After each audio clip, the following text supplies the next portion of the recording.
Her hos BGFX, der er vi forhandlere af liftroller-produkterne til indhejsning af materialer.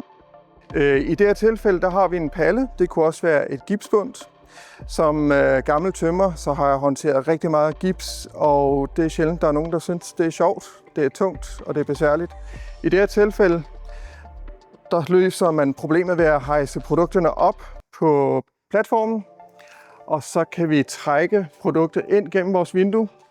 Så trækker vi vores palle eller vores gipsbundt ind igennem vinduet og over på den her, og det er vores liftroller E-Wagon. Så E-Wagon, det er en fjernstyret transportvogn til materialer på byggepladser. Den kan klare hele 1200 kilo, og så kan rullebordet hæves til langt over, hvad andre vogne kan klare. Så den passer til rigtig mange læsehøjder. Så hvis du tror, liftroller er noget for dig og din byggeplads, så kontakt BGFX for en uforpligtende demo.